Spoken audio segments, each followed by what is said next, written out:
What is up, guys? Welcome to another video, and today we are going to be talking about EA and Porsche. Now, if you didn't already know, EA and Porsche, I think since Need for Speed Porsche Unleashed, have actually had a exclusive agreement to where Porsche can't use, well, no, EA the only company that can use Porsche cars. This has been something that's been existed for ages. Even EA have come out themselves saying the prices Porsche want them to pay for these licenses are absurd. And this basically doesn't allow, companies like Microsoft, Ubisoft, whoever else it may be, Sony, to use the Porsche license. Hence why you see loads of rough cars.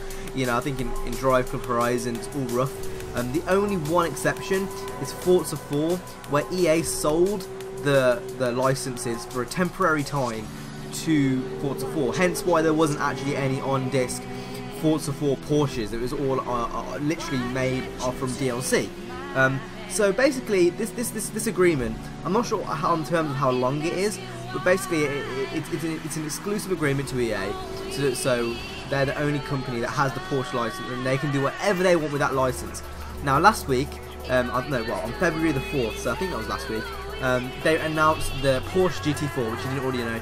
That's the new Porsche that was announced a day before it was announced on Real Racing, and basically it's basically a 911 in a Cayman's body, and it looks nice. It looks nice and all, but the only game it's on today is Real Racing 3, and that's obviously an EA title.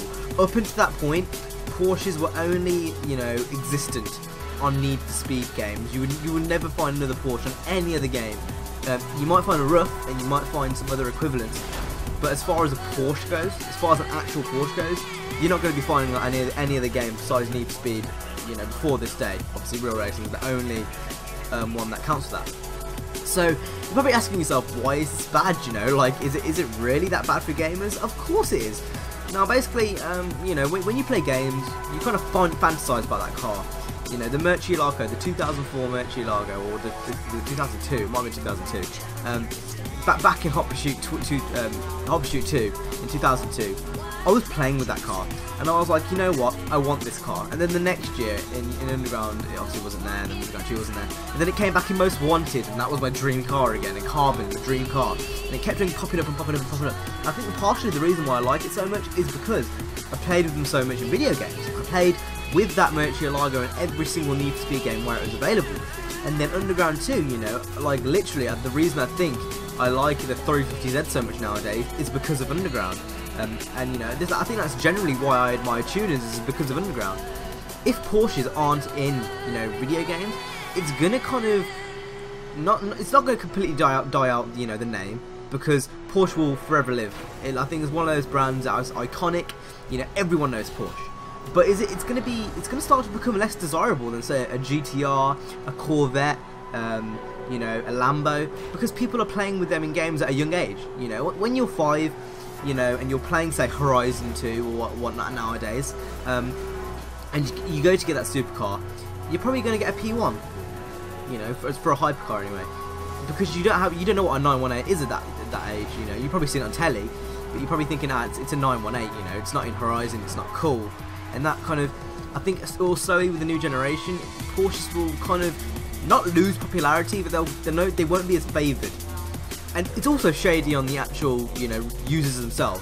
Why can't I play, like Porsche themselves have a huge Le Mans, kind of basis. Like, they are huge in Le Mans, and they have many Le Mans cars, yet they still can't put any of the classics into like Forza or Gran Turismo, where it's actually kind of appropriate. Like, you're not going to see Le Mans cars in Need for Speed. That's just not a thing. Even in Shift, it's still not a thing. So I guess it's unfair on us, and it's unfair on Need for Speed itself, because it can't utilise the full Porsche license. And even with Real Racing 3, I'm not sure if there is Porsche Le Mans cars. I don't think there is, but I could be wrong on that. I think overall it's kind of a shady move from EA. So I guess there isn't any real outcome from this video. There's nothing that we can do to, convince Porsche or EA to get rid of this license. Let's just hope for the best, because I know a lot of people are confused why roughs are in the game, and that's basically why. That's why roughs are in most games nowadays, because EA has that exclusive license, and that is literally as far as it goes. So I hope you guys enjoyed this video. There's probably going to be some Porsche related gameplay in the background, whether that's Horizons Rough or whether that's Need for Speed Most Wanted 2005's actual Porsche. But yeah, there's going to be some type of gameplay in the background, probably with a 911. And I will see you guys in the next video. I hope you guys enjoyed very much. If you did, make sure to hit the like, subscribe, and yeah, I'll see you guys tomorrow. Peace.